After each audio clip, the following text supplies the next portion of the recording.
Welcome to this edition of the Heat Flash. I'm joined today by Harrisburg Heat head coach Tarik Walker. And Coach Walker, thank you for joining us on the Harrisburg Heat Flash.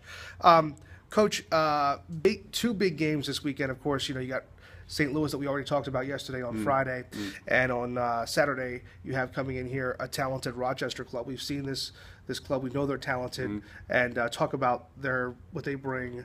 Well, they present some obstacles for sure. You have a goal scorer like Salas that plays, all over the field. He shows up wherever and will shoot from distance and creates a lot of havoc. So that's going to be an obstacle that we have to get over. They have also a Cuban midfielder, Carlos Ramirez, who's been putting in some points for them. So definitely a talented squad. We are a little bit familiar with them, so our tactics should be on point. And the second time seeing them, so hopefully we'll get off to a good start. Refresh our memories about what kind of system they run and what they look like offensively. Offensively, they play mostly through their midfield and through Salas. They're a team that when they get turnovers, when the goalkeeper gets the ball, they like to throw. They have a real tall forward. His last name Oxley. He's a 6'4", 6'5" type of forward, so they look to go long to him in the air. So we got to be able to challenge in the air. Head ball challenges at our own yellow are going to be very important. If we win those aerial battles, we should do okay. What are some of the matchups that you're paying most close attention to? Like, what are some matchups that you'd like to get from your squad against their players? We'll look at our defenders and who can challenge in the air. We might make some adjustments there because Oxy is definitely a guy that gives them a lot of advantages. They get the ball up the floor early to him and let players run off of him. So we'll definitely have to make adjustments on who can challenge in the air and get up in the air with him. Are there any particular matchups in terms of the way your forwards defend that you're looking at in this game? They don't necessarily run too much out of the back, but we do have to be aware of when they throw.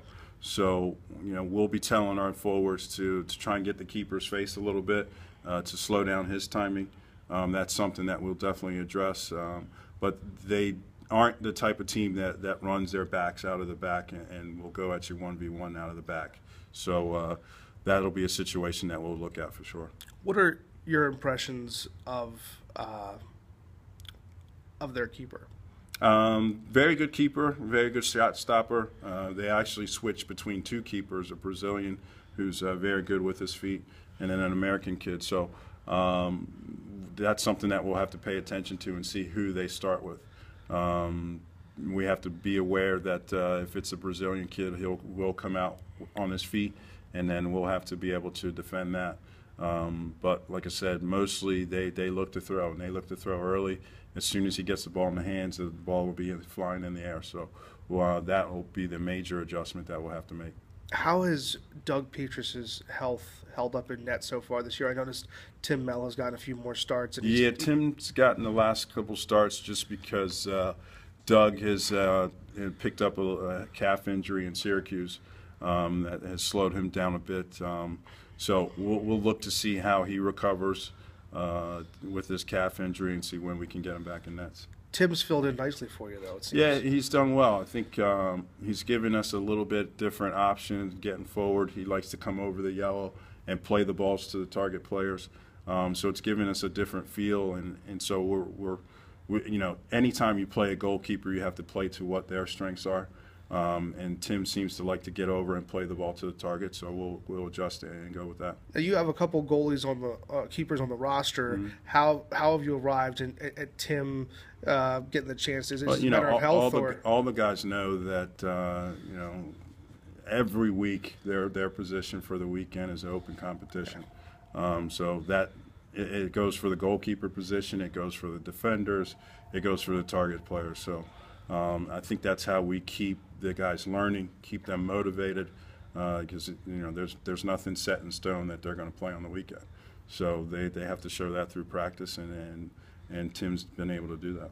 And a little bit of a flip subject for you, because I know we just didn't have a chance to talk about it very much. But I know in what happened in Ontario, a lot of people looked at that incident and said that it was way unjustified you getting a red card in that situation. Well, I don't know if you can say much about it or not. I can't really say much about it. It was not something that I did purposely. Ref obviously, giving me a straight red. Didn't give me a chance to explain anything at that point. So, I applaud the guys for what they did at that point. I think we were down 9-6 or something like that at that point, and they were able to turn it around on their own. So I really applaud the guys for doing that. But, as far as me getting a red card, obviously I'm never going to think I'm justified in getting a red.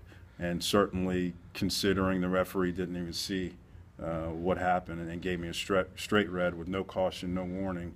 I mean, that's something that, I have to take, but I don't necessarily have to agree with. Right, and I know I was listening to the game on the radio at home, and I was shocked. Knowing you as I do, I was kind of shocked that you got a red card. Well, I mean, obviously, I felt like the call was about a player playing the ball on the ground, giving them the opportunity to score. Something that's either, there's a dangerous play call that could have been made, because he's playing the ball on the ground. Also, there's an obstruction call that could have been made because he's playing the ball on the ground and not allowing our two defenders to get to the ball. So, there was two options there that I thought should have been called. Obviously, I was frustrated at that point. We were so close, and that goal put them up 3 points instead of being 2 points. So, definitely something that I was frustrated and mad about, but not something that I would actually, vent frustration or throw a pen to the referee. Yeah, because you've always, I mean, if anybody knows anything about you, you've got a pretty cool demeanor on the sideline there. Yeah, we try to, my main thing is we are doing so much learning and teaching at this point that, if I waste time yelling and screaming, then I'm not actually teaching the guys. So. Right.